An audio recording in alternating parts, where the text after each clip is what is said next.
Hi, Bradley. Hi, how are you? Fine. Good.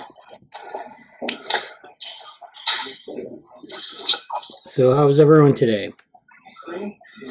Yeah, I'm good. Good, good. So it sounds like Sushmanth wants to talk about some things related to GSOC and the Huggingface platform. Yeah. I should show you my invention. Yeah. Actually, What I is have that? done. Oh, I wanted to see Susan's thing. What was this? Me? Yeah.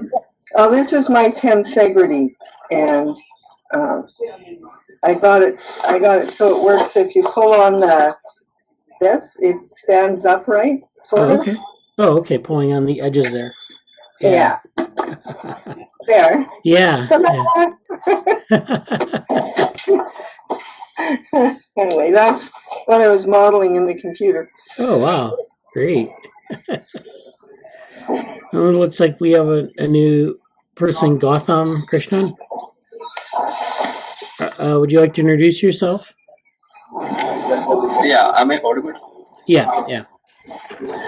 Okay, so I'm Gautham Krishnan and I'm a sophomore studying for BTech CS degree. So I came to know about this while going through the GSOC project list of Neurostars. And I found this project of DevoWorm really interesting, and I've had some experience working with PyTorch computer vision models and found it very interesting. And yeah. Okay. Well, that sounds pretty good. Thanks for attending. You can, attend whenever you want, and it will give you a good view into what we do here. So,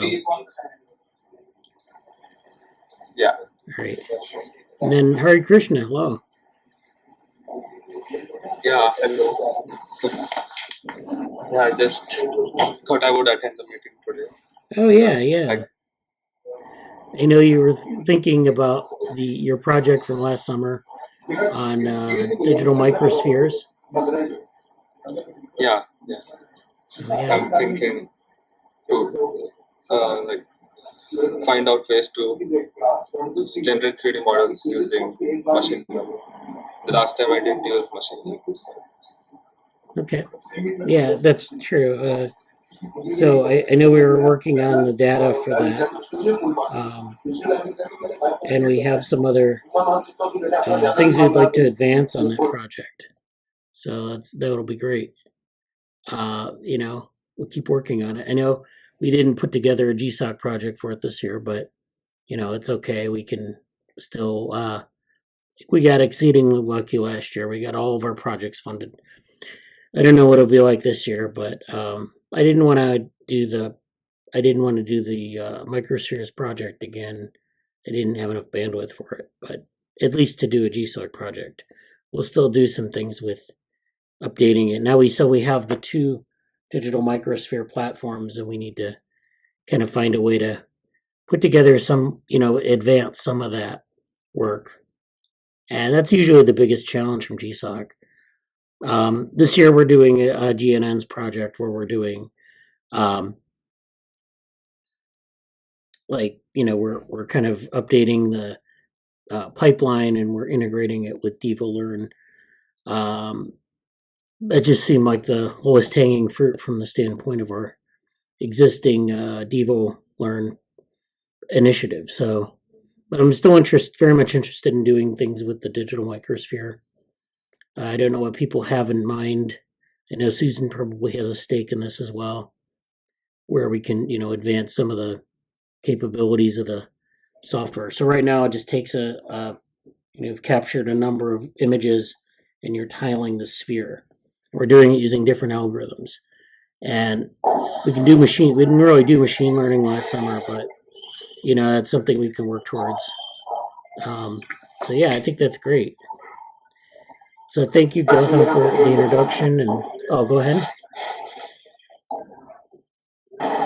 No, yeah, that's exactly what I was saying. Like, some advancements can be made in this project. Yeah. And, I would like to work on that. All right, that sounds great. So thank you, Harikrishna, for that. And hello, Dick. Hello. So I like that crowd today. Good. yeah. So Sushmanth, do you want to take the floor? Do you have a presentation or mention Yeah, some things you've done? I've deployed everything. I mean, in Huggingface, actually, what are the models we have? Actually, I wrote the .py files for everything, for every model. Actually, I want to combine completely with like every model in one page, but Huggingface wasn't supporting for completely deploying 3 models at a time in spaces. So I need to deploy after separately. I have actually deployed. Can I show like? I will show some what I did. I'll just. Okay. I will do. Then I will deploy into. Yeah, here are the models. Actually, I kept them private. So Okay. you can see my screen, right, Bradley? Yeah, I can see it. This is nuclear segmenter. Okay. It is segmenting nucleuses, and this was one model. Actually, whatever DevoLearn has previously, I completely did the same thing. And another was okay.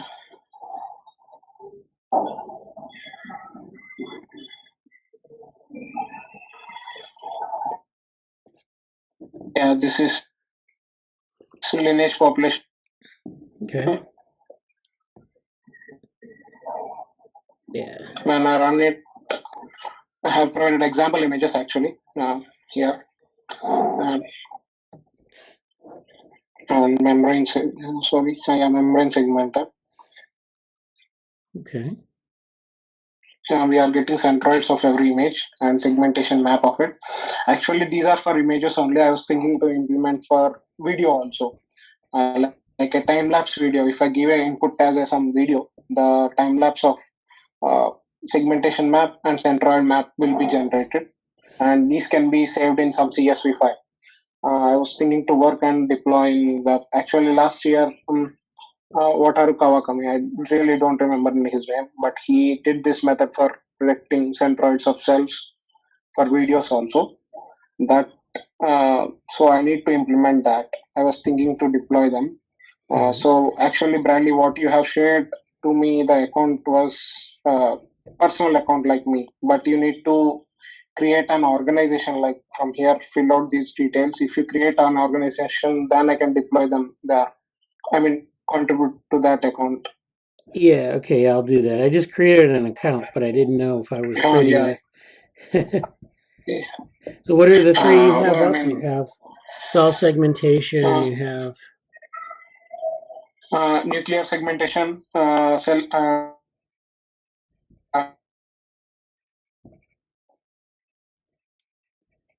oh, it froze. Membrane segmentation and lineage. It can generate centroids of every thing, and it can be saved in CSV file. As like last year project, Jiangli and Watercock did right. I have to deploy them in that.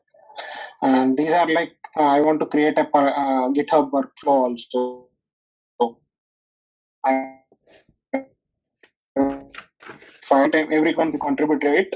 Every time they contribute to it, this all code will be pushed onto Huggingface.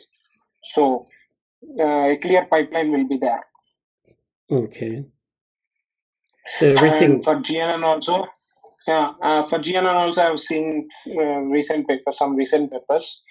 Actually, I've gone through so many ideas in that. Jiangli just implemented KNN method from machine learning. So I was thinking to implement one paper actually. Last week I have given a presentation, right? Yeah. I mean, before last week.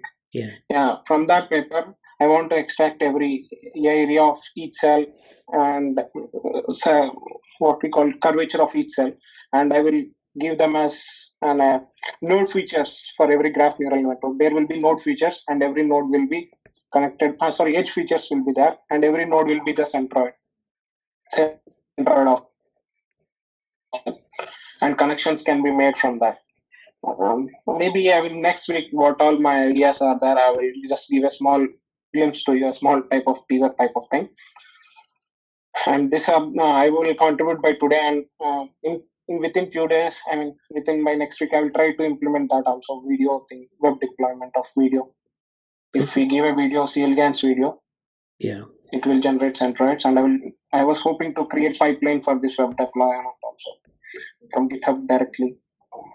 Every time someone contributes it, it loads the whole thing and shows on in Huggingface. So actually, and that's it, Bradley. These are things. It took me 2 days to write this whole thing. Actually, I was so I have seen that, but it's not working. So I started writing from the scratch. First, I made lineage population. And after that, other two also done by today only. Oh yeah, that's great. Yeah, that's probably those are my updates. Yes, so that's pretty good. I mean, this works. This segment. I mean, those segmentations are things are okay, right? I will share. I mean, you saw the shared screen, right? Or should I show you once again? You can share. You can share your screen again if you want. Or okay. Yeah. Okay.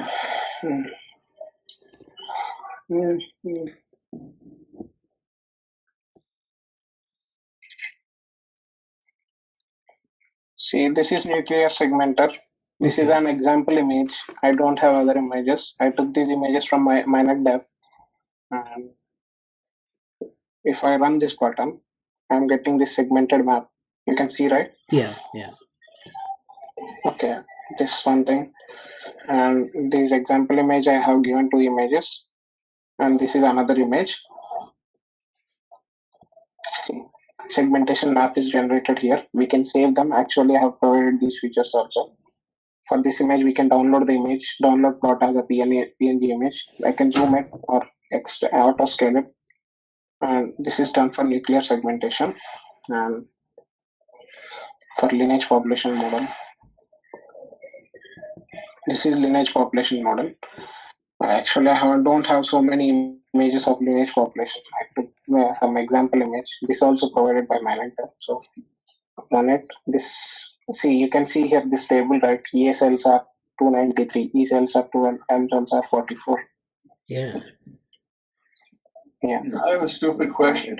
Is there any microscopy method that shows both the nuclei and the cell membranes at the same time? I guess you could probably do a staining of some type where you stained it different ways. I have this thing. See, I have given this image. I can get at the same time nuclear segmentation map of this membrane and some nucleus of each, centroids of it. Oh, this is combining the two. One micrograph or two? It's a segmentation map. Actually, whatever this image is there, right? We segmented it here. My question is that image itself, each segment, using one microscope with 2 different methods, producing 2 different images, or is the initial data one image? No, it's the same data set. Data. Yeah. It's same data set. It's that, you this have is like another image. I think it's like the there's a I can't remember. There was SPIM data that was used where we had the membranes that were stained, and so you had the edges of the cells, and then the algorithm would predict the centroid, and then that centroid prediction then can be combined with the segmentation of the membranes. Okay, does that for each cell I'm getting? I guess what I'm looking for is the original data. Can you see by eye both the membranes and the nuclei? I think so. I mean, the nuclei were, not easy to extract in terms of segmentation. Yeah, but you would see it by eye. Yeah, I think it did.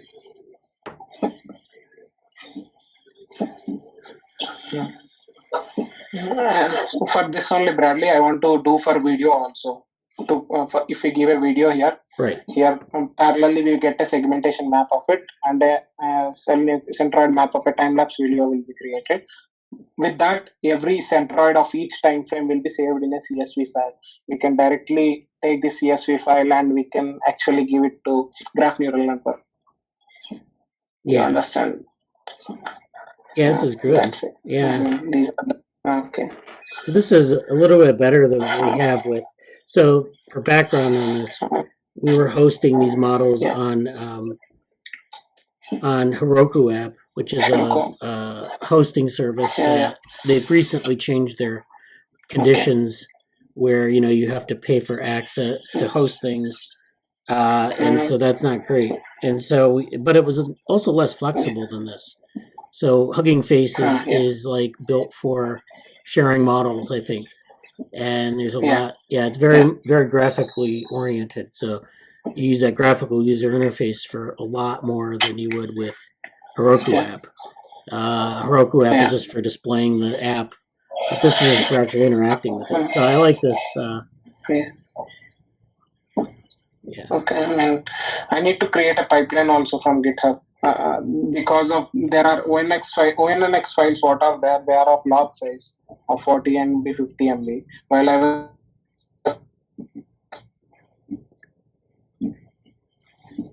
in GitHub work with these models. By next week, I will create a separate models in GitHub for DevoLearn, Huggingface, cell membrane segmenter. In that, I'll create a workflow for each model. When they click on that link, they can directly approach to here. This is my plan. Graph neural network, that only I haven't gone through that much, but I'm pretty near to it. I want to. I don't want to use KNN method, machine learning method. I have other research papers I was going through. So from that I want to implement. In proposal, I will show like what all ideas I have. So okay. We also have some other models in. I know you probably haven't seen this, but there's DevoWorm AI, and I think they're on GitHub in the DevoLearn repository. It's in a different repository. It's in the organization, and those are something we can put up there as well. What do you need from me? You need me to have like an organizational account made ready to go, or? In Huggingface, I want an organization account. Okay. I mean, can I show how it make? Wait, sorry, I need to share my screen again. Oh, go ahead. See, whatever account you have is like, okay, this is not loading.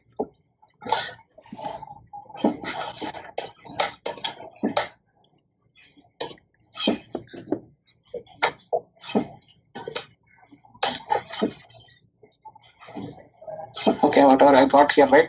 Here, create organization is there, right, Bradly? Mm-hmm. You need to go, first you need to click on profile and go to create organization and fill up these details. Then an organization will be created on the name of DevoWorm. Then everyone can contribute to it directly to these models. Yeah, I also need to make you a collaborator on the GitHub organization. Yeah. So I'll do that. Yeah. Okay. And then that looks great.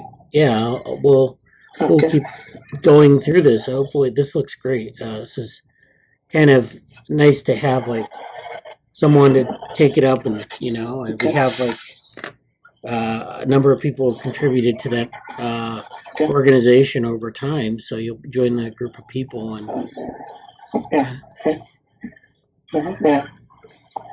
And I don't know, someone need to take up with the pipeline of DevoLearn. So I was pretty got up with this work. I have showed one issue. I have raised one issue on DevoGraph pipeline, right? Okay. The collab notebooks are not working. Maybe we need to see into it. I was thinking to have a meet with MineDep tomorrow, MineDep or MineDep. I need to talk with them because regarding of requirements.txt file, those errors which are throwing up issue in DevoGraph. They aren't running because of these pipeline issues and so many. Might give me some time, like he told me, maybe within 2 days we can have some meeting and solve through it. So that will be also clear. Yeah. Start of by announcement of GSOC by Google. While project ideas came out. Yeah. Official. Yeah. We've been it's always a challenge in open source to keep things like up to date. So That's one of the things. And usually, you know, we have like my York Deb is, you know, been doing some maintaining, and thank you for that. But you know, it's something that you have to both have a really good hand in the organization, and like it's just kind of a volunteer thing where you're trying to do it, you know it, but it's like it's not your full-time job, so it's always a challenge to keep up to date on that. Yeah, actually, main problem with workflow only because it has been so many days, right? So many of the Python libraries are deprecated. Oh yeah. So we definitely. just need to upgrade that one. That's like 10 minutes work, but I need to get meeting with Mike. That's the main problem. Right. Yeah. He was so busy. Yeah, he's very busy. He's been doing some great things. So that's great. I put a reference in the chat for you.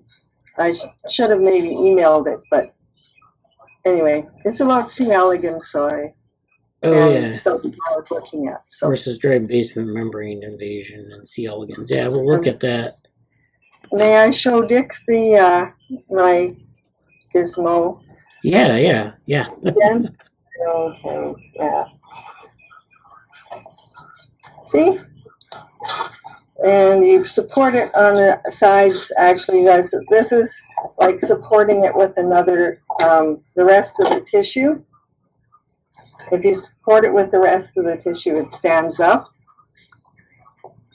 And if you support it on all sides, it looks like a nice hexagon. And if you support it by both sides, it becomes long. It's nice playing with a model because you can see its behavior better than guess by gosh on the computer. Like I have this model on the computer, but it keeps crashing. So I assume that's crashed, but I don't think so. This is just a flat version of it. So. No, that's the cell state splitter. Okay. Maybe. Empty matrices when this happens. Okay. That's great. Looks like the cell state splitter to me. Yeah.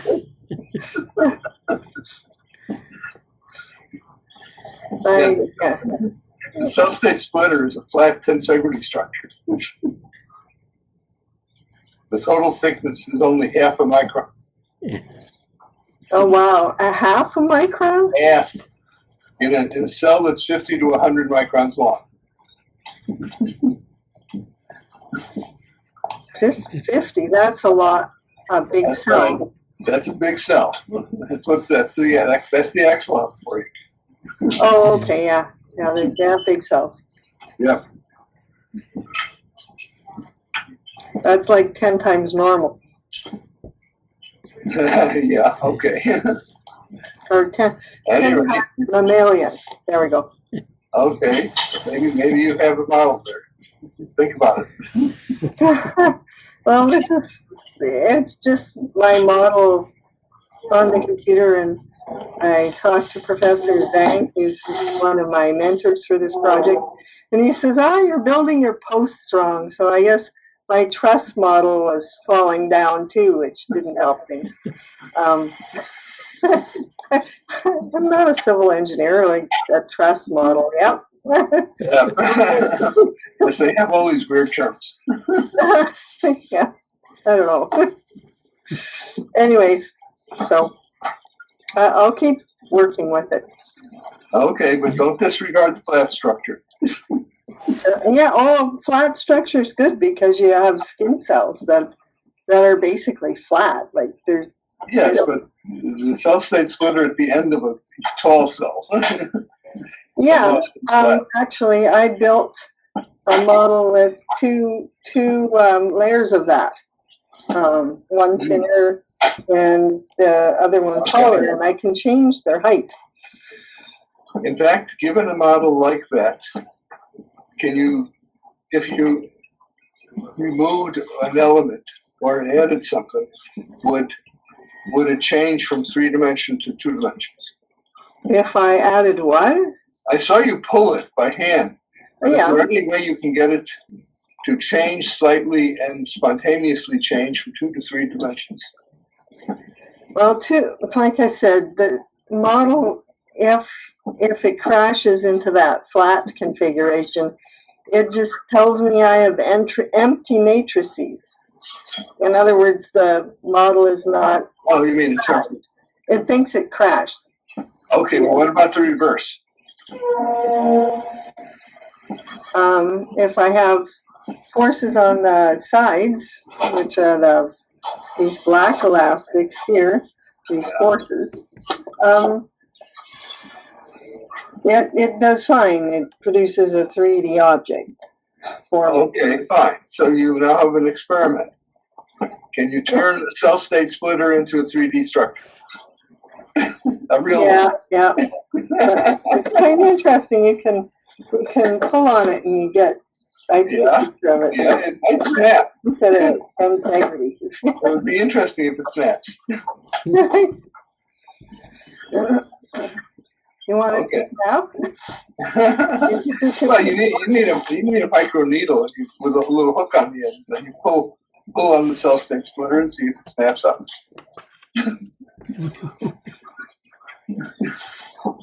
Oh, I'm going to try various things. Okay. You don't want to do micro manipulation. I'm curious about like models, like the tabletop models versus like in the very small environment of the cell. Do the physics get fundamentally different when you get down to like 100 microns, or is it just basically Not the same? with the truss. Okay. Not on this particularly. It's COMSOL I'm using, and I'm using a truss model, and that does not change with scale, which I think is wrong. Yeah. But they haven't included the nanotech in the truss model. They're going, why not? But nobody builds a building that's a nano-sized building, except me.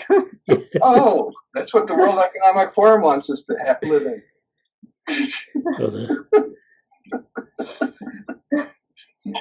Don't know. With Miniature people in miniature buildings. You have a whole enterprise to develop. Yeah. Well, you might want to 3D print your building, and you might want it to have metastructures. So you have to go down to the foam level, right? yeah, I don't know. You know what this is somewhat analogous to? The new lightweight tents that snap into shape. Oh yeah. Those are tensegrity structures. They are. Yeah. Yep. oh yeah, Okay. yeah. Okay, that's good. Yeah, I don't know. keep up the good work on that. Yeah, I've been fighting with COMSOL for months. yeah. Okay. Susan, stupid question about that program. So you're using COMSOL to imitate tensegrity structures, right? Yeah. Okay. Can you, at random, change, or can you select an element and change its properties and see if the whole structure is stable or not? Or those Yeah, you can change individual parts of it. It's kind of annoying in a truss element because it figures all of the elements should be the same, but you can change them up.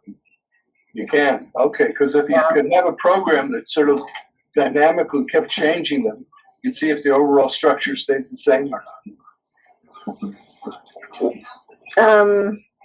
Quite often what you get is empty matrix error. Empty matrix errors, okay. That's been a problem. Okay.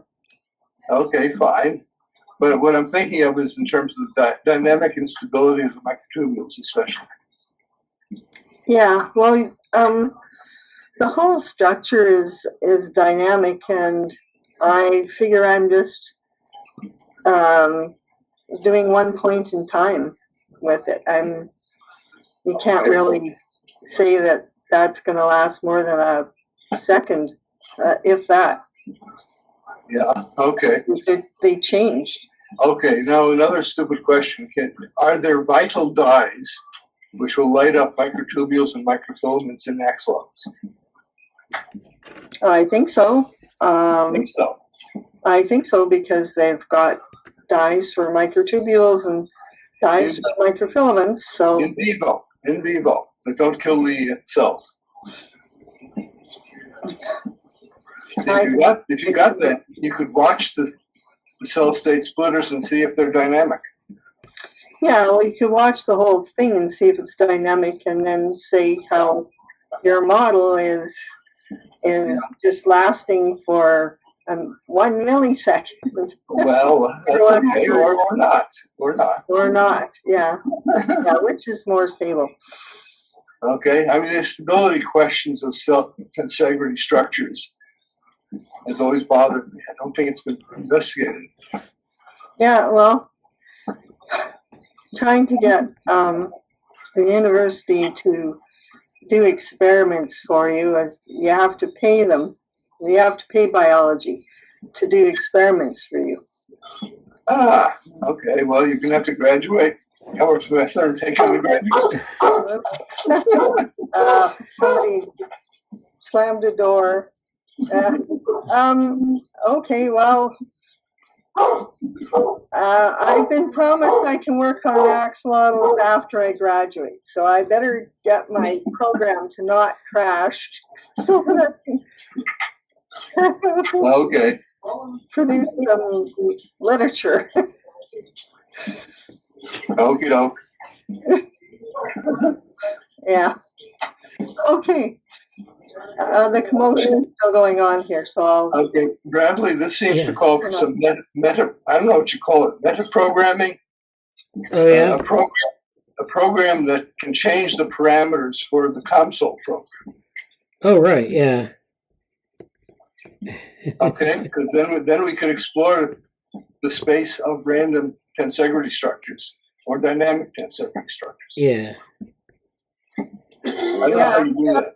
If you have something to add in that direction, please let me know. I'll try to program it. Okay. Yeah, I can do increasing force, for instance, in the model, and then make a kind of a little movie of it. It has that capability. yeah. I mean, some of the modern languages allow you to have code, like Mathematic can sometimes run Python code. So I'm wondering if there's something that can run console code. Yes, I believe there is, but I would rather put the whole thing into MATLAB than. I mean, they've done tensegrity in MATLAB. If you want MATLAB code, I have a couple of papers on it. Oh, okay. Yeah. Okay. I shouldn't have asked for console. I should have just stuck with MATLAB by the looks of it. Okay. Well, Anyway. the base MATLAB is pretty easy, but then you get into the toolboxes and sometimes, or some of the like add-on parts, like the dynamical solvers and things like that, and it's very difficult to keep it. Yeah. Okay, because Symlink, Symlink. we need a convenient route to set up and explore dynamic integrity, by which I mean properties of each element can be changed by program. Yeah. Okay. I mean, as far as, am I right that there's no literature on this? There's literature on how to do simulations in MATLAB. I'll send you the reference. Oh, okay, good. I don't know where it is, but yeah, I mean, we got stability analysis, but this is beyond stability analysis. Well, it just, everything's always moving in cells. Yes, it's like trying to walk on on lily pads. Yes. You do it carefully. You do, but they keep moving. Yeah.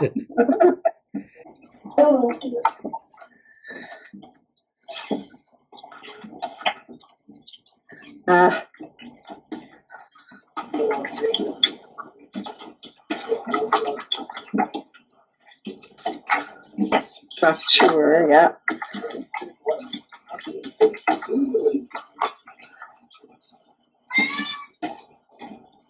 Yeah, I mean, an important paper from the biological point of view would be tensegrity structures in cells consisting of dynamic instability elements, something like that. I need to write that down.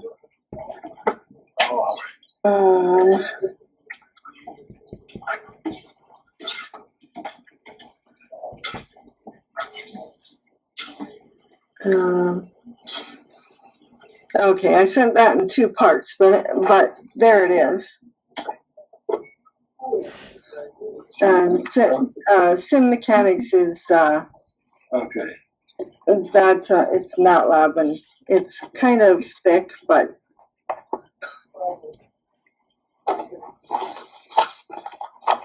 Yeah. the University of Cincinnati, 2020, and it's just tensegrity structures, but they use that Simlink. It's sort of a graphics program, sort of Yeah. block sets. Right. Yeah.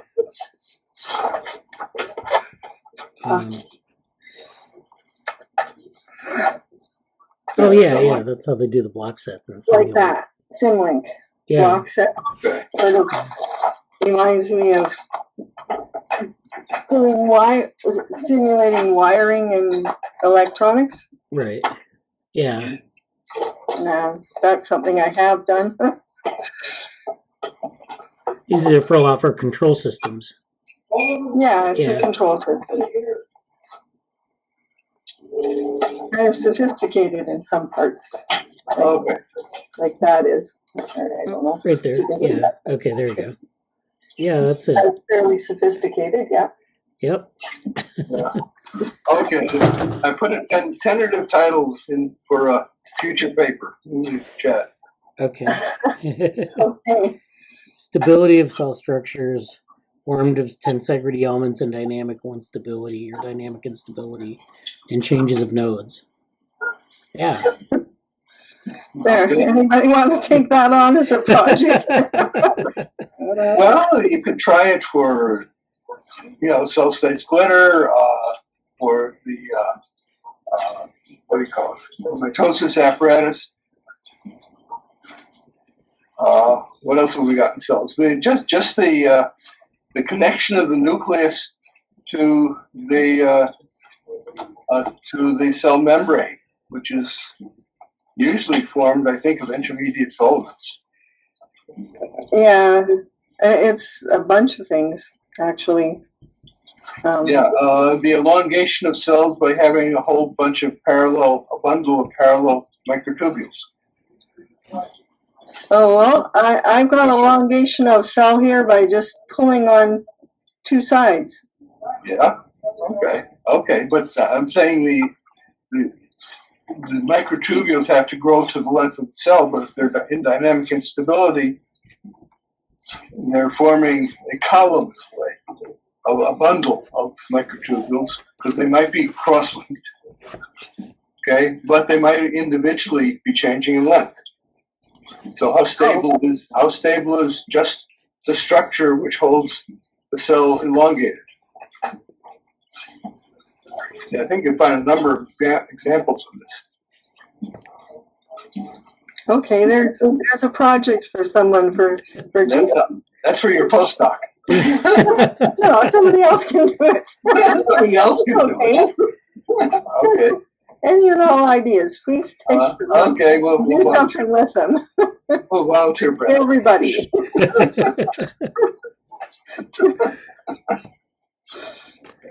Yeah. So yeah, that's great. Keep up the good work once again on that. So I was going to go over some of the things. I've been doing these vesicle simulations. We've been talking about it kind of out of the meeting, but it's something I've been working on with Dick.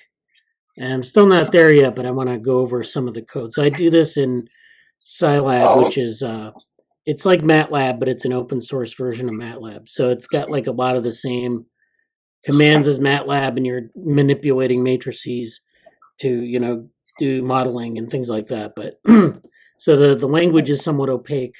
We were talking about this. I know Dick was trying to do this in Mathematica, but it was kind of hard to so I mean, it's yeah, so it's kind of hard to get. So this is this is very hard to follow because there are a lot of edits in here. But basically, the problem is that we have this vesicle, and we have all of these molecules out in the world, and they're coming into the vesicle, and the membrane, which is the edge of the vesicle, has a certain permeability. And so the molecules will come into the vesicle and go out of the vesicle.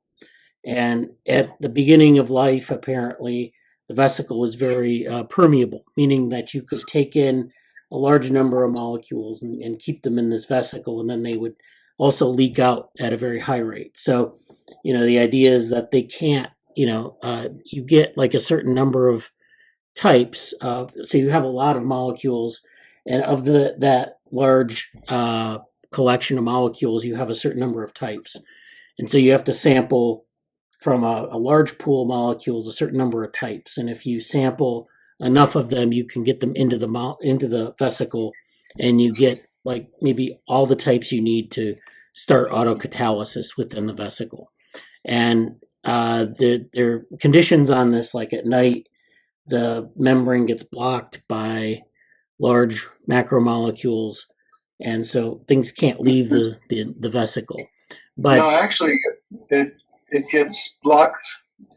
I'm not sure, at night, maybe by cooling. Okay, cooling, yeah.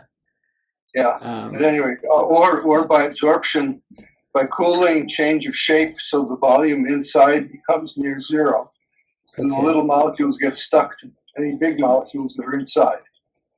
Yeah. Okay, so yeah, it's not important to specify the mechanism there. And so the relation to like things like neurons and modern cells is that modern cells have these ion channels. So eventually, the edges of the vesicle would be, the edge of the vesicle or the lipid membrane would become a formal cell membrane, a bilayer membrane, and then they'd have these ion channels which would let in certain molecules in a controlled way that result in electrical potential and things and other types of things that the cell needs. So, but this is before ion channels evolved. So you could model this as an ion channel problem, but this is sort of before that happens. So this is a very generic type of sampling that the vesicle does. And then I've been working on some code for this. Bradley, I think you missed one important point, and that is as the membrane becomes more like a current, like the membranes of current cells, except for ion channels, which were not modeled, the membrane becomes impermeable. Oh, yeah. So the membrane channels are the only way things can get in and out. The rest of that membrane is not letting anything through. So it's a very selective sampling of the environment. So, for ion channels, it only lets in one type of ion or one class of ion, like a potassium ion or something, and it's very much specialized for that. So you don't get a bunch of things in there. Yes, but we're not trying to simulate that. Right. Yeah. That's over our head. Yeah. Well, that's for something else. But so the idea here is you build code that would allow you to sample like a world, like, okay, so how do I have this set up? So this is actually, this D parameter is the vesicle diameter.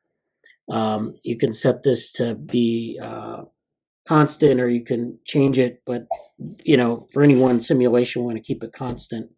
And then the K is the number of molecular kinds, so 36. And if you're seeing that this is a permutation sampling problem, you can see that that's what it is. You're taking 100 things and you have 36 kinds of things. And if you sample enough of that, you get like, you can get all of them. And then this R in and R out are the rates at which things come in and out. So I said before that everything can come in and everything can go out. That's not entirely true. You can have, maybe a little bit of impermeability. Of course, at night you get zero permeability. During the daytime, it's one permeability value of 1.0 because there's no impermeability. So we can average that over a daytime, like an entire day length as 0.5. So that would be like a baseline case. And then it's homogeneous for in and out flux. So influx and outflux don't vary. So like in an ion channel, influx and outflux very much would vary. Or you could have a situation where if you wanted to see what happens, if day versus night, you could change those values. But this is, again, the standard. Then, we're just drawing from a distribution here. So this line here is where you're drawing, you're creating a sample in the environment of all these different molecular kinds and molecules, which are basically numbers. And it's just generating a series of numbers. It's generating, a distribution of different numbers. And then, you have the kinds, which are like a single number. And then there are different copies of that in the environment. And then you're sampling from that distribution. And then you have a histogram of whatever you're capturing. So the more you sample, the larger this d-value is, the more you sample. And the greater number of kinds you can capture at any one time. So this is just, you can generate a histogram of all the different types that you can sample. So Bradley, let me understand something. This means it really doesn't matter what's going in and out. It only matters what's in at the end of the day. Yeah. Okay, so that's what the sampling does. Yeah. Because during the day you're getting a whole bunch of samples in and out, but you're left with something at the end of the day. Yes. Okay. There are a couple of things that for those listening you might want to explain. Namely, what is autocatalysis? Oh, yeah. Put your hand up if you know what autocatalysis is. Okay, I think you need to explain that. Okay. Or I can do it. Well, you can do it, yeah. The basic idea is when you get a certain group of molecules together, that voila, they become a metabolism and the cell becomes alive. Okay, so it's sort of a simple model for what makes something alive. And all you have to do is get a sample. In this case, 36. If you got at least one molecule of 36 different kinds inside the cell, inside the vesicle, then it becomes alive. And autocatalysis means you got the right reactions going to start things off. Yeah. Okay. Yeah. So the other weird thing, which doesn't really enter here, is that when the Earth started, the day-night cycle might have been as short as 2 hours. Yeah. I don't know if you're familiar with this phenomenon. The further away the moon goes, the more the Earth slows down. Yeah. So it's quite fast when the moon was formed. Yeah. And estimates go down to 2 hours, typically 2 to 6 hours. Yeah. Okay, So 2 is the extreme. Yeah. I think there was when Stuart Kauffman, I think he was the first person to propose the hypercycle, or actually it was Manfred Eigen. But Stuart Kauffman had a version of this. So there's Eigen and Kauffman. And basically they propose that you can have this set of molecules that are sort of an association with one another. And they form, it calls this hypercycle. So it's like if you have all these molecules in place, they can form a reaction or a chain reaction, and it can form this cycle then that reinforces itself. But you have to have all these molecular kinds in place in the same enclosed location for that to happen. And it's this idea of self-organization of sort of this living system or this living process. Yes. We're not assuming any particular molecules because we're just generic molecules. Yeah. Okay. So that's where that is. And then if we go through, so then we can do some checks with histograms and things to see where we are, and then we end up with this.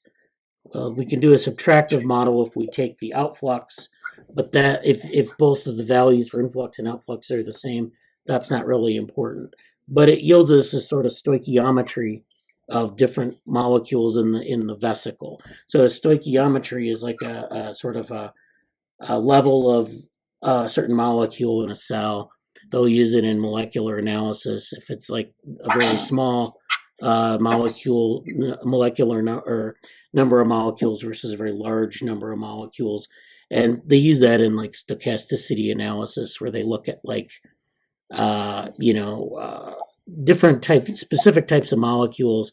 If they're a very small number, a very large number, and they can do different types of things with that. But that's what the code does. And then, so it generates something like this. So this is for 2 days. This is showing the number of kinds. This is for this value, or actually these 3 lines. The blue line is for a vesicle diameter of 40. The green line is for a vesicle diameter of 100. And the red line is a vesicle diameter of 200. So it increases. And remember our 36 kind threshold, which is here. This blue line is the day-night cycle. So we assume that the day cycle has, you'll have all 36 kinds in the cell, and then they leave the cell, or they get trapped in the cell at night, or actually, okay. So during the day, the number of kinds is 36, and then at night it switches off so that you don't get an influx. Question, at the end, when the day begins and the day ends, is there any memory of the previous day? Well, I'm assuming that no memory. I mean, it would be like memoryless in this case, where you have there's an influx and an outflux, and then it gets trapped at night, and then everything gets outfluxed again at the beginning of the next day, and then there's an influx. I guess what I mean is if membrane permeability stayed constant at maximum. Yeah. When you start a day and you end a day, there may be no correlation between the number of molecules inside the vesicle. Okay. Okay. So is there a way of getting a correlation to the previous day? Probably. I mean, that could be added in. Probably. The only mechanism I see right now is, I guess there are 2 possibilities. Absorption to macromolecules inside the vesicle, or the decrease in permeability. In other words, we need some mechanism that even during a single day does some degree of trapping. Yeah. Yeah, so it's like you don't start from 0 every day. Yes. Yeah. Right. And that would be a memory of what's been in there. Yeah, well, not a memory, but like a preservation of. Yeah. Well, it's preservation of the previous structure. So it's sort of like a Markov process. If the Markov process started from a random position, you get nowhere. If it starts from the previous position, you might get somewhere. Yeah. That's actually very good, because that would be the way that you would model. Yeah, I mean, the more formal model would be like a Markov model where you'd have. But so then so you can see that the size matters. You get a plateau at the end of the day, and then you don't have this. It's memoryless, so you get this fluctuation during the day, and then you get, depending on what you draw at the end of the day as your sample. So you're sampling like every couple hours. This is assuming a 24-hour day. your sampling goes up and down. It's stochastic because you don't. I mean, it's just drifting in and out. It's not like any specific sample sort of structure. And then at the end of the day, it gets trapped. So if you have a lucky end of the day where you get a lot of different kinds in, you get like elevated, but then you lose that. And you can see that like for the 200 size, you start to get to that threshold. And this is for 2 days. So this is could be simulated over in this mode. It could be simulated for 1,000 days, and you'd get a similar response. But one thing you can do then is assume, okay, well, if your environment is random and there's no difference between the kinds, that you're going to get this kind of structure. But what if the environment is structured in a way that's sort of where maybe some types of molecules are greater than others, or there's some where if you take a sample, it's richer than say other samples. And so that's where this code comes into play, where you sample from a distribution that's sort of a mix of a normal distribution and a Poisson distribution. I think this is the right code for this. Oh no, this is where I was playing with this, and I put it in the notes here. Yeah, that's an interesting idea. I can conceive of a way of doing that because we're assuming these vesicles might form in lacustrine lakes, which are lakes that don't wash out to the ocean. Yeah. So whatever washes in can change, and that might lead to a fluctuating environment. Yeah. Yeah. So this is fluctuating. So this is actually where I ran this idea where you have this mix of a uniform and a Poisson distribution, and then this is the result. It's kind of hard to see, but this is for 10 to the 5th days. So this is going like on the daily average, 10 to the 5th days. I think you can't see like the trend like up and down, but it just fluctuates up and down. And as you can see, you finally get with a vesicle size of 100, molecular kinds 36, the influx and outflux at 0.5, you get this, you go over the 36 kind threshold quite regularly.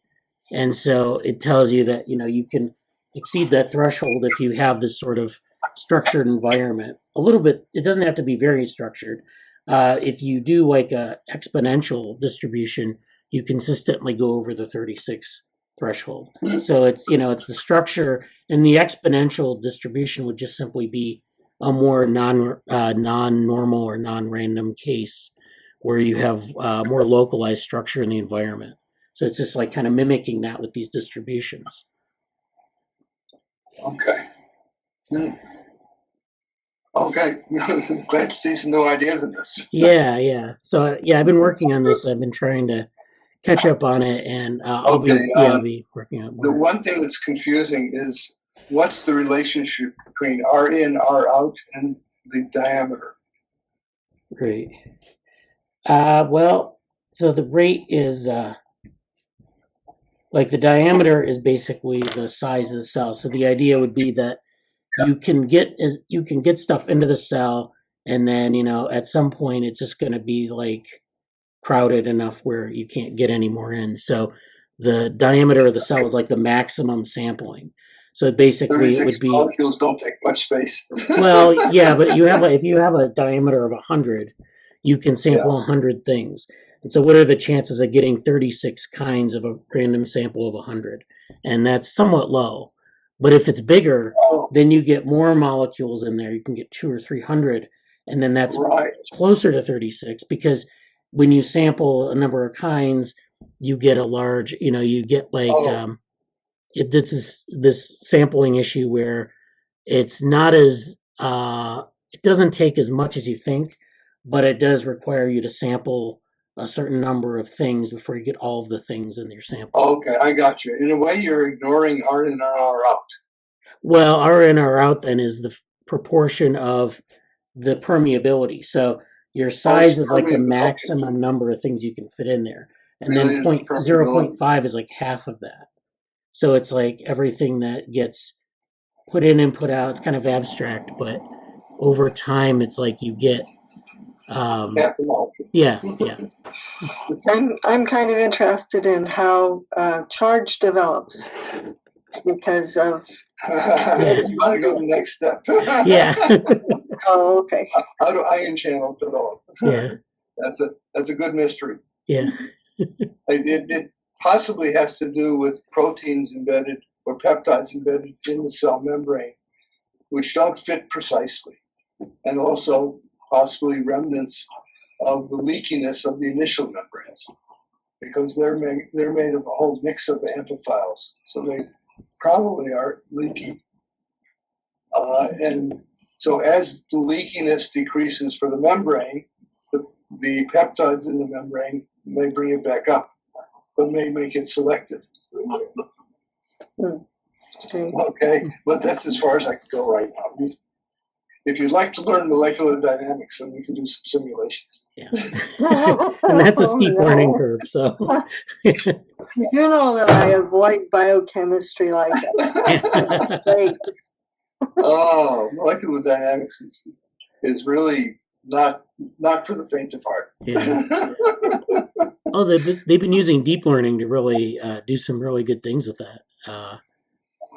Yeah, that might help. I mean, I don't know if you want to tackle molecular dynamics with individual molecules simulated, that'd be fine. Yeah, because that's what we need. Remember my tree of molecules, where the straight ones became a smaller and smaller proportion. Okay, we can make a guesstimate of that, and then see if there's selection for the straight ones compared to the branched molecules. Okay, but that I think requires molecular dynamics.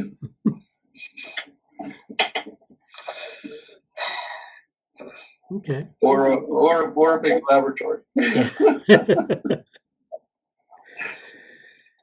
Okay, well, I think it's all for today.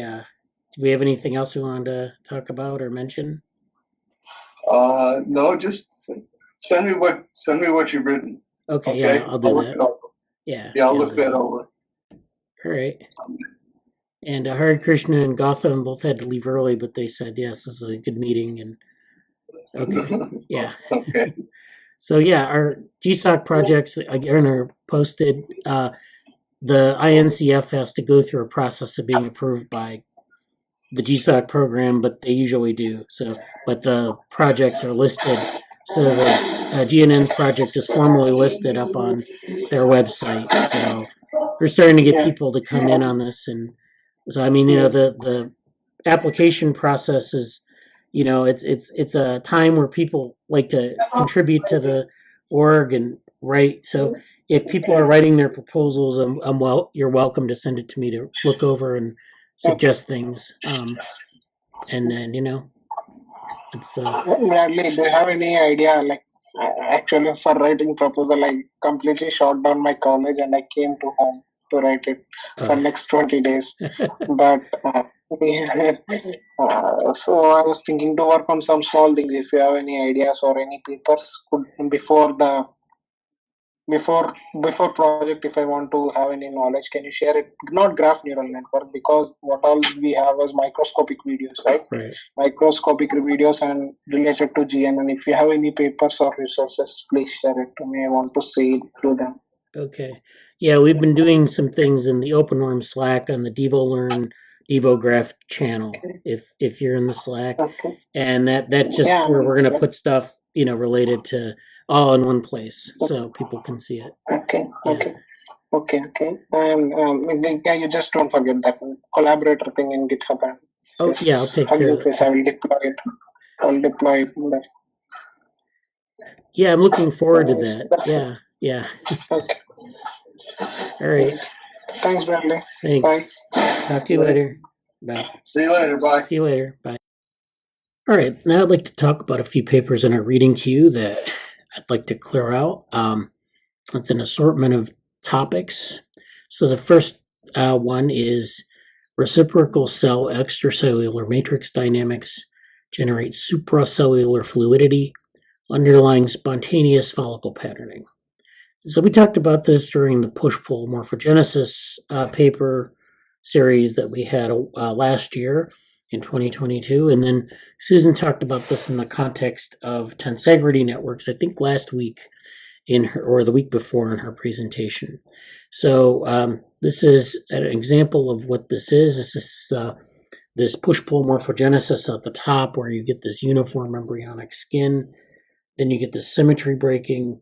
So you end up with these periodic multicellular aggregates at the top, and that forms the basis for a follicle pattern. They can show that you can do this in a plated context, so you can take the cells from dermal tissue and dissociate them, and then plate them in a number of these small wells. So this is a 96 well plate, and then for each well, you'll see the cells kind of form these rings instead of just flat aggregates or these dermal bumps. And so you can see the rings that form in place of that. And so you see that there's a gradual alignment with the pattern axis, which is kind of this ring area here. And then you get an ordered cell ECM layer from that. And then you get these periodic multicellular aggregates, which are actually, if you go further out from the formation of that ring, and they actually look like these multicellular aggregates, these follicles on the surface of this embryonic skin layer. So you can basically replicate this in culture. You can show pattern formation from aggregates to a ring to these clusters of follicles. And so this is something that we can look at this whole process over 48 hours in the ex vivo example. And then you can see that there are these contractile cells that align the extracellular matrix. This is in vivo. The aligned extracellular matrix increases contractility through this ion, calcium ions. And then contractile instability is where you get this formation of these clusters through an instability of contractile forces. So this is something that we can model, of course, with tensegrity networks. We can look at the contractile forces in a network and show where these instabilities might arise. So this is a nice paper. So this paper kind of goes over this model in avian skin. So during vertebrate embryogenesis, cell collectives engage in coordinated behavior to form tissue structures of increasing complexity. In the avian skin, assembly into follicles depends on intrinsic mechanical forces of the dermis, but how cell mechanics initiate pattern formation is not known. Here we constitute the initiation of follicle patterning ex vivo using only freshly dissociated avian dermal cells and collagen. So they have this chicken model. They're using the cells from the skin of the chicken. They're also looking at the skin formation in the embryo. We find that contractile cells physically rearrange the extracellular matrix, and that ECM rearrangements further align cells. So this is this extracellular matrix. This is outside of the cells. You have extracellular matrix at different densities.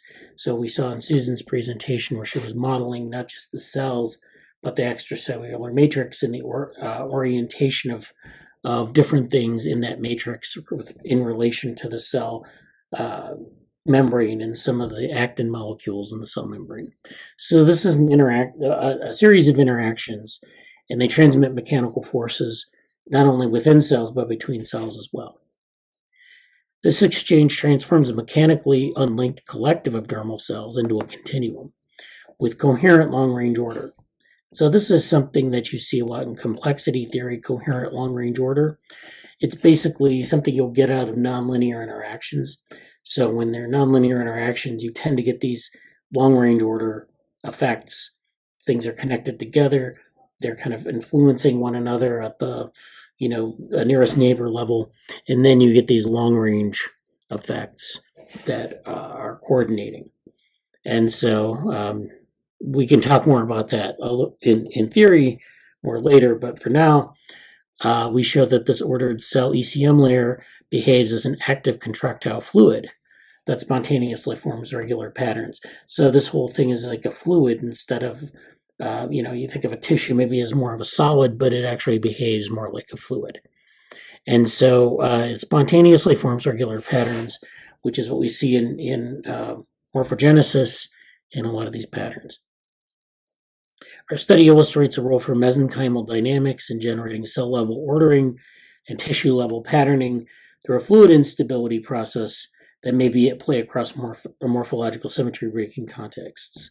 So if we compare this with the reaction diffusion model of the Turing model of morphogenesis, we see some parallels with some of the dynamic instabilities that you're looking at and the role of morphogens. So if you go down further in the paper, they identify some molecular factors that are at play here, but they also identify the geometry and some of the aspects of the geometry with respect to the cells in the extracellular matrix. So this is maybe an application domain for tensegrity networks or pulling in some really interesting applications of Turing morphogenesis. So this is where we show the dermal cells display supracellular order preceding feather follicle emergence. That's a mouthful, but basically this is the alignment and then this is the pattern. So you see in panel A, you see this alignment of cells, this initial alignment, and then you see the patterning in F, where you start to get these clumps that look like these discrete pieces of the follicle. So you have these stains for actin, you have the nucleus stains, and you have collagen and fibronectin stains, and shows where those are in the culture. And then you can see the actin that play a role. So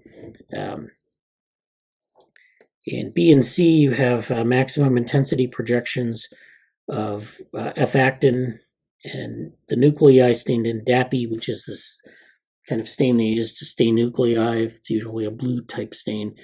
In the epidermis and dermis. So this is these two panels are for E6 and E6-5. These are just developmental stages. And then down here, this is for actin and nuclei in F, which is, this is the embryo backskin at it's day 7, and then this is day 6.5 in A. So this part here is a little bit earlier than this part, and you can see that you start to get this formation of like this alignment at day 6 and day 6.5, and then this clustering in day 7. So that's and then of course this is depending on the orientation along the AP axis. So this is going along the AP axis in E, and then this is the percent. So it's like the percent orientation, and you get this arc at the edge here, which is going up and down the AP axis. What percent of orientation do you find? And you find that in one part of the AP axis, I guess this is the anterior end here, you get more order than at the posterior end. So it's this long-range order which organizes this along the AP axis. It's not just pairwise interactions, it's this tissue-level interaction that goes all the way up and down the anatomical axis. And then this is, of course, for day 6 and day 6.5. So you can see that in day 6.5 or E6.5, it's a lot, it gets coordinated a lot more along the axis than in day 6. In day 6, it kind of goes across to about half the axis, and then it goes to 0% orientation. I guess the orientation is the orientation in common, but the point being here is that there's more long-range order as we go out from day 6 to day 7. And then this is showing the alignment and pattern process. So at day 6, you have this alignment. At day 6.5, you have alignment that's refined. And then by day 7, you get these clusters. And so this shows at the cellular level what that looks like. And they're showing these extracellular matrix networks, which actually map very nicely onto this tensegrity network problem. So this actually, let's see, this again shows the process. I go from the chicken embryo, you get these rings in culture, and then this just shows that it basically mimics the tissue in the embryo. So this is something that we can do both in vitro and ex vivo.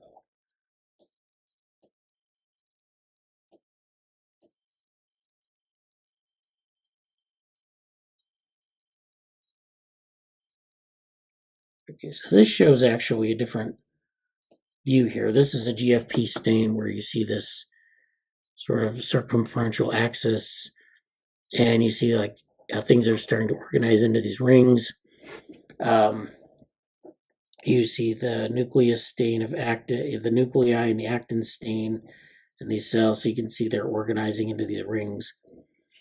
And we've seen this before in different papers where you get these rings of actin. We had a paper where they did this in a vesicle. So this is something that happens a lot, not just in chicken morphogenesis.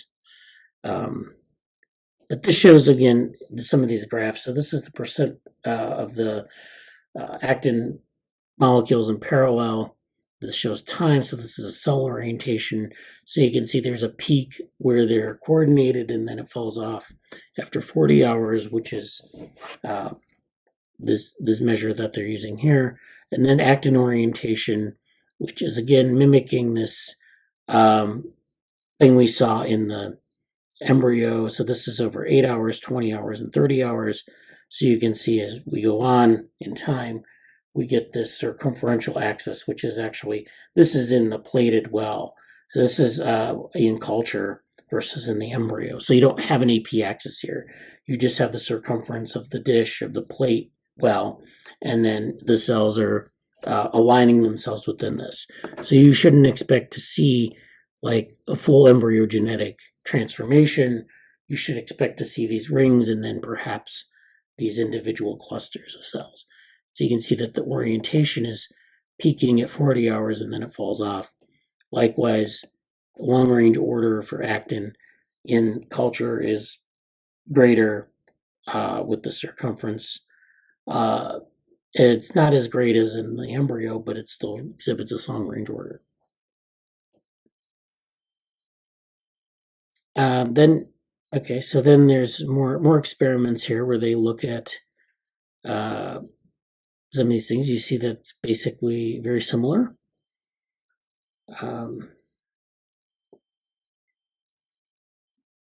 And so, they get to this point where they start talking about how it behaves like liquid, and some of the properties of collective behavior in fluids. So we therefore formalized our understanding of the effective material properties of the aligned cell extracellular matrix layer in a continuum theory model, relying on the following 4 assumptions. 1, our findings compel a description of the cell ECM layer as a viscous material. In particular, we find that our ex vivo assay, cells are enmeshed in ECM, which is the extracellular matrix. And so the cell ECM layer undergoes irreversible arrangements on the time scale of 1 to 10 hours. So this is in culture where they have this time scale of 10 hours where these rearrangements go on, and it's an irreversible arrangement. So it's not something that just falls apart if you treat it with something, it organizes and then it falls apart in the absence of the signal. This also suggests that embryonic chicken skin possesses viscous fluid-like characteristics, namely it continuously deforms or flows over time under constant applied force, and it retains that deformation after force is released. So this is not, skin is very, it has this sort of viscosity, has a sort of give, and there's a certain physics to skin, but in the embryonic skin, it actually behaves more like a viscous fluid than like a solid. And so this is where they're getting into some of these aspects of the physics of it. Studies of viscous properties in tissues are underexplored, and viscosity is often excluded in favor of studies of elastic behavior. So adult or mature skin is very elastic, and you can pinch yourself and pull it out, and it has to be elastic because it's sitting over a bunch of limbs and muscles that move around a lot, so it has to have a lot of give. But in the embryo, it's actually more like a viscous fluid. So looking at viscosity is very important. And I might add that in tensegrity networks, this sort of macro, soft matter physics is probably an important aspect of the model, because we have these models, these physical models of tensegrity that involve little blocks and things like that, and we show them in the meetings. But really, what we're dealing with here are soft materials, and so this is something that we're working on. But it does point out that this is very important, and that it changes throughout development, because adherent cells exert contractile stresses on their environment. We expect that dermal cells act as attractive elements when embedded in an ECM layer, drawing in adjacent cells. 3, we assume that the number and spacing of aggregates is determined at the early stages of the patterning process, i.e. the first 10 to 20 hours.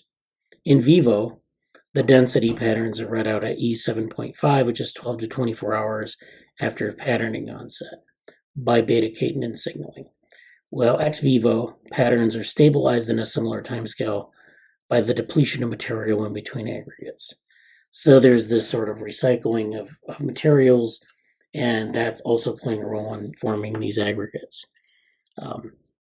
It's much like when you get patterned cell death or patterned apoptosis, when you have like limbs or fingers on a limb, on a hand limb. So you have these cells that die off in between the fingers. You start out with a webbed hand, and the cells die off and form independent fingers. And so, but this is also with more of a molecular turnover model. So this is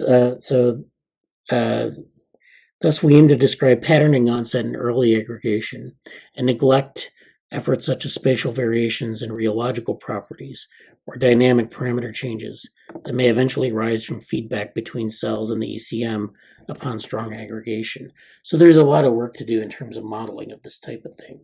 So, there's fluctuations in cell number and other types of variables that are being considered here, but I think it kind of gets the idea across that there's a lot of stuff going on in terms of self-organization and some of these other long-range organizational aspects. So that's all I'll talk about for that paper. I could go on for a long time on that, but I won't, because I want to get to some other things here. This paper actually fits in well with the previous paper that we talked about. We talked about push-pull morphogenesis, and this paper talks about pulsations and flows in tissues as two collective dynamics of simple cellular rules. So in the last paper, we talked about long-range order. We talked about it behaving like a fluid. And in this case, we're talking about something like a sort of fluid metaphor. So we're talking about pulsations, flows of pulsations are pulses in time. Where they could be pulses in space. They're just quick bursts of things. And flows are, of course, things that are continuous. They have a rate, and they usually move across space, but they also move across time. So these are dynamics on these simple cellular matrices that we see here. So we can look at this. This is the extended abstract or the graphical abstract. We have the pulsations, which are marked with these colored markers. There's alignment and differentiation. So some of them are aligned, some of them are doing other things. Then you see here where they're kind of curving. So you see that the layer is not uniform, but it's not like deformed at the left.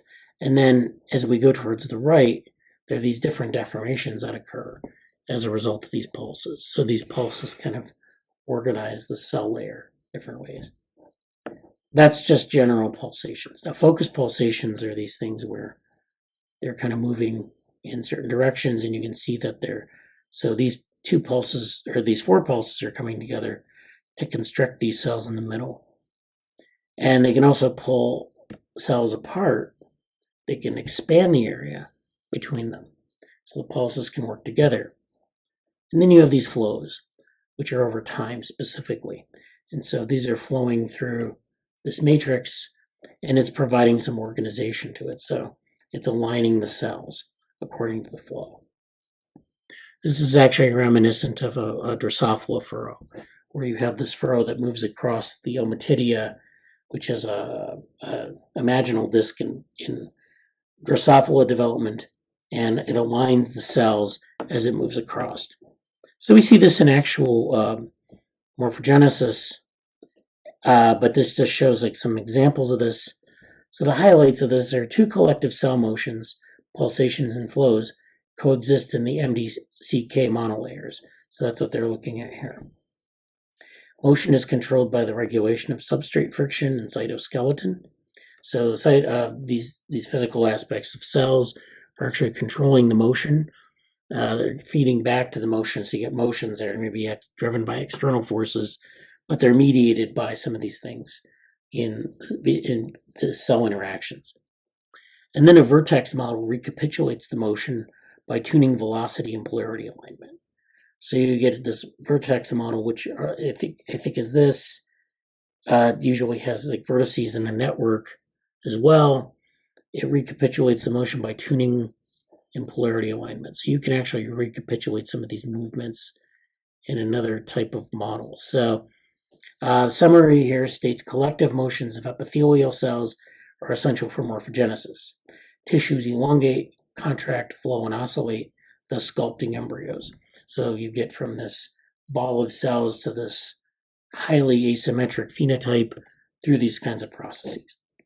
These tissue level dynamics are known, but the physical mechanisms at the cellular level are unclear. Here we demonstrate that a single epithelial monolayer of MDCK cells can exhibit two types of local tissue kinematics, pulsations and long-range coherent flows. So kinematics are motions. They're distinct from kinetics. You can observe them with tracking dyes and microscope, different types of movements of things that are stained in a static way that move over time. So you can measure these in different ways. But you can see these pulsations and long-range coherent flows. And in this case, they're characterizing using quantitative live imaging. We report that these motions can be controlled with internal and external cues, such as specific inhibitors and substrate friction modulation. We demonstrate the associated mechanisms of the unified vertex model.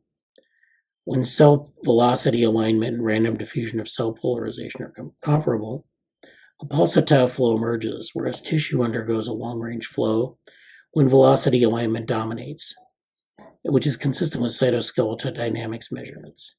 We propose that environmental friction, actomyosin distributions, and cell polarization kinetics are important in regulating dynamics of tissue morphogenesis. So this kind of goes along with the last paper. We talk about some of these forces that are playing a role in organizing tissues and cells within the tissues. So flows and pulsations are general phenomena of morphogenesis. These changes in shape are reiterated in evolution with certain families of tissue transformation, such as elongation and gastrulation, among many morphogenetic events. Even if their genetic backgrounds are different, the basic cellular mechanisms are expected to be shared among different biological systems. Indeed, simple physical rules to achieve morphogenesis are known. One, tissues are composed of cells that change their shapes over time. Two, cells and tissues interact with their neighbors by adhering to each other via adherent junctions and to their surrounding extracellular matrix through focal contacts. So this is just the way that the cells are connected to one another. So we talk about nodes and edges, and the edges are these focal contacts, these adherents, these junctions that connect the cells together. So there's a diversity of these different types. So we shouldn't necessarily treat them all as the same type, but at the same time, they all basically do the same thing. It is puzzling, therefore, that the same monolayer of cells connected to each other and the matrix itself can undergo distinct dynamics. Regardless, the subtle complexity of cellular interactions that remain to be elucidated result in self-organization at the tissue level, and minor perturbations in the program can lead to very different tissue morphogenesis reported in vivo. So for decades, the existence of cellular flows and pulsations with groups of associated cells has been recognized in developmental biology across model systems. So this happens in a wide variety of organisms. So we can go to this here, the next paragraph.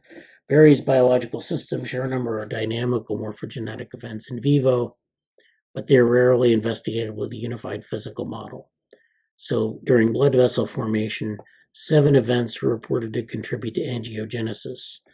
And it was the types of different events: membrane fusion, cell migration, cell elongation, rearrangement, cell splitting, cell-cell fusion, and cell division. So those are just events that occur during that process.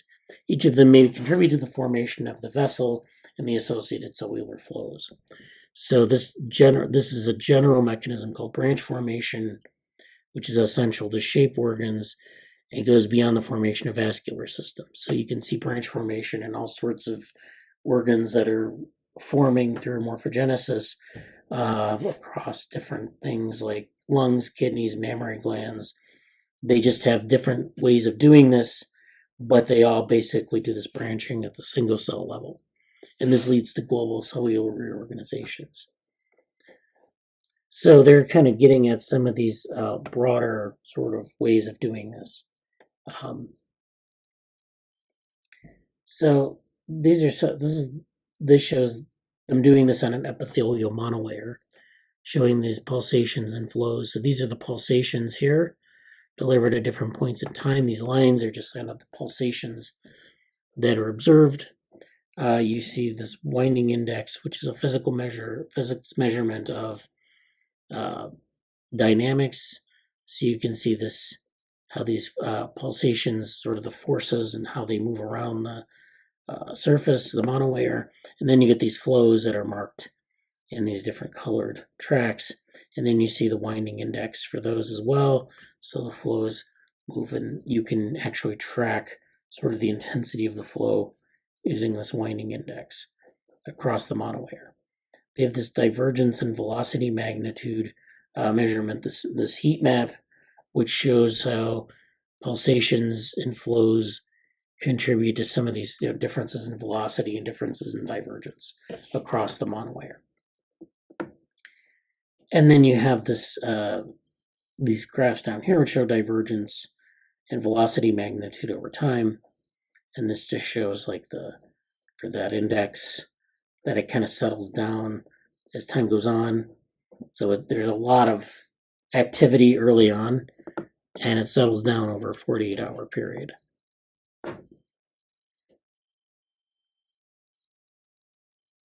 And so pulsatile flows can be modulated by spatially periodic tissue substrate interactions. So this is another set of experiments that they did. They looked at some of these spatially periodic interactions. So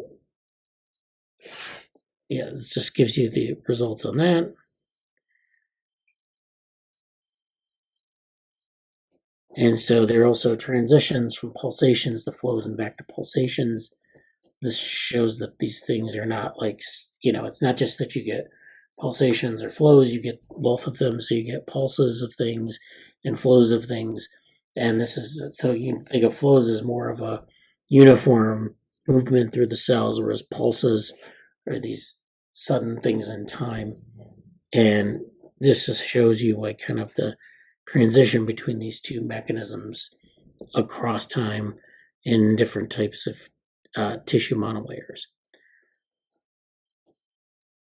And so these processes can lead to agitated pulsations involving localized rapid motion of cells within the passivated square.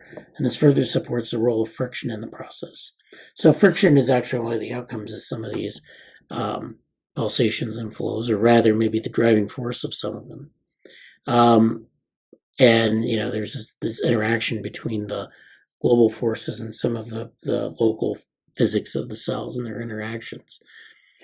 These results strongly suggest that friction can influence the nature of cellular movements. Taken together, these results demonstrate that the magnitude of pulsatile flow can be controlled by spatially modulating tissue-substrate interaction. So that means that, locally, you're going to have interactions between tissues and their substrate and cells in their tissues. And so as that's variable across space, across the monolayer, or across an organ as it's forming, that can actually have a lot of complex effects. And so you can get these long-range flows in epithelial monolayers as they're generated by tissue motion. And you could do things like you can treat it with things like blebbistatin and other types of chemicals to enhance this or to degrade these sorts of things. So you can actually look at the presence, enhanced presence or absence of these different types of things on these long-range flows.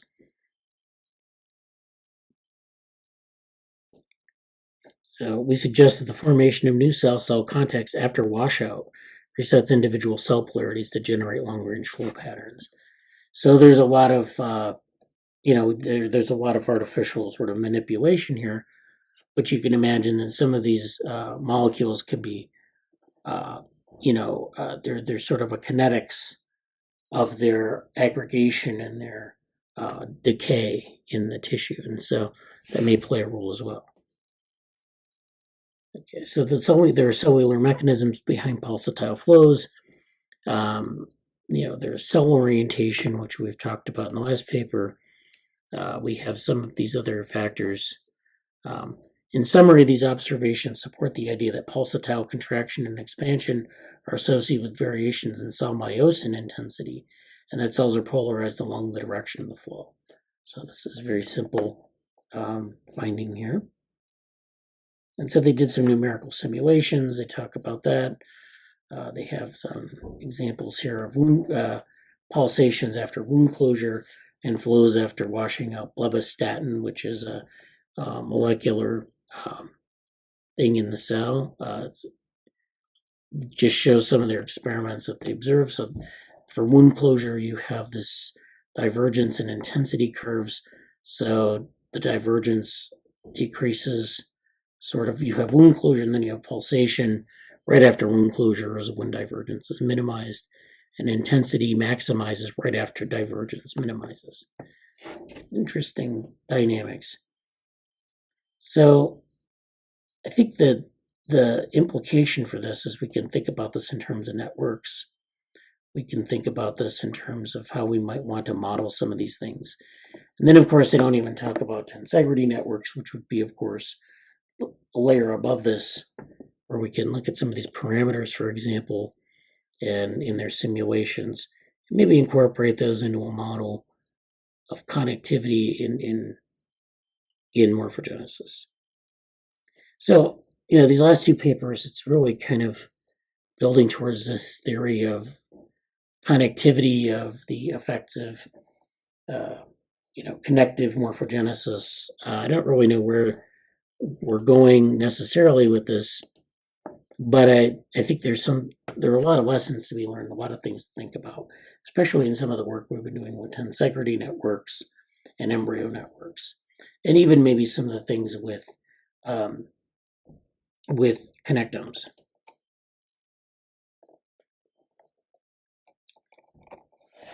So this last paper is Robust Cell Identity Specifications Through Transitions in the Collective State of Growing Developmental Systems.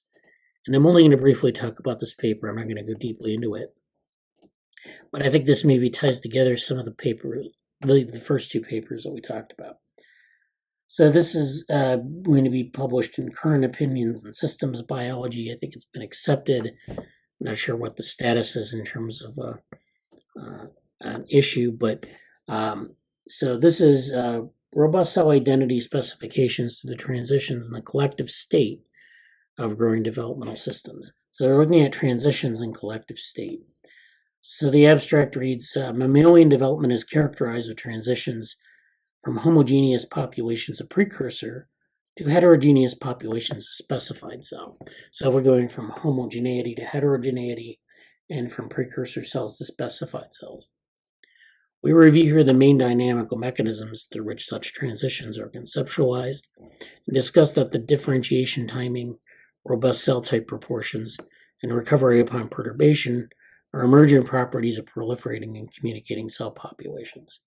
We argue that studying developmental systems using transitions in collective system states is necessary to describe observed experimental factors and propose additionally the basis of a novel analytical method to deduce the relationship between single cell dynamics and the collective symmetry broken states in cellular populations. So they're arguing that in populations you get the symmetry breaking, which you don't observe in single cells. They may be, you see differentiation in single cells, but you don't see the collective state emerge from like all single cells being coordinated and, there being a direct relationship between the cell and the tissue. There are a lot of things that are going on in between those. So this actually, so how these specific regulatory features emerge during early development, and they're talking here about in single cells how plasticity unfolds, how different cell identities are maintained and emerge from a precursor cell. How these specific regulatory features emerge during early development from the dynamics of the core gene regulatory network in single cells has therefore been a subject of numerous experimental and theoretical studies. And they're cited right here. So there's been a lot of work on GRNs, modeling GRNs, and how they can be used to model single cells. And then you have these cell collectives, which actually operate at a different level. And of course, GRNs don't take into account the physics. They just take into account gene expression levels that often sort of define a cell's identity. But of course, the triggers for that and the outcomes of that in cell interactions aren't necessarily going to be accounted for in that kind of model. So this is, they're just talking about GRNs and how, you can have, they can be one indicator of cell state, but then tissue state is a different issue. Probing the dynamics of GRNs underlying specific developmental transitions, determining the exact intracellular motifs, and identifying the molecules that implement them has been therefore of significant interest to the field. But, however, the mechanism of timing diverse developmental events has been investigated both experimentally and theoretically, and the proposed timers generally rely on the dynamical features of GRNs in the single cells. So in this case, they're proposing a different conceptual framework by treating the communicating cellular population as a single dynamical system, such as the different cell types that emerge collectively as a single attractor. So they're using attractor, they're using dynamical systems theory, they're using the concept of an attractor, and they're doing analytical calculations. They're not really relying on GRNs, they're using communication between cells. And so this is a different approach than what people are doing with GRNs. Moreover, in this manner, cell types emerge collectively with a precise timing and are dynamically maintained by cell-cell communication. So this is this kind of sets up a distinction between the GRN models, which account very well for things going on inside the cell, and things going on between cells, which, you can use the output states of GRNs, but this is actually maybe a better way is to think about it in terms of cell-cell communication. So they kind of talk about landscapes and how cells go across this landscape as they transition in terms of their fates or their identities. And this shows like the potential for in all cells. So this is kind of a theoretical model. We usually use GRNs to say that once a cell has crossed this barrier, this threshold to get to a new state, and we can show that mechanistically. But these kind of dynamical systems models maybe are better suited to analyzing these transitions. GRNs can only tell you when the switch happens and if it's in one state or another, but this shows you kind of the intermediates to the transition. And it shows it in a systems level point of view. So it shows it going towards some set of states. So if you have a precursor cell that goes through multiple stages of differentiation, you want to know maybe, what the entire, say, maybe potential landscape looks like for that, not just like having switches go off. So yeah, I think that's kind of what this paper's about. it kind of goes through some of the differences between communication networks and, these kind of GRN networks, or stringing GRNs together and taking the output and all that. So this just shows like some of these different things you can do with such a cell-cell communication model. And then you can actually get emergent pattern formation through a communication network. So you have global, local, and extended communication paradigms. And this goes back to the other papers where they talked about long-range order. And it's a similar process here. And finally, you get these dynamical states, and the regulation of those states. Things are in a stable state and then get kicked out, and they go through these phase transitions, and so forth. So that's a nice paper. So I think that sums up a lot of the theoretical interests. It kind of dovetails a lot of theoretical interests that we're doing in the group, and I hope you learned something. Thank you.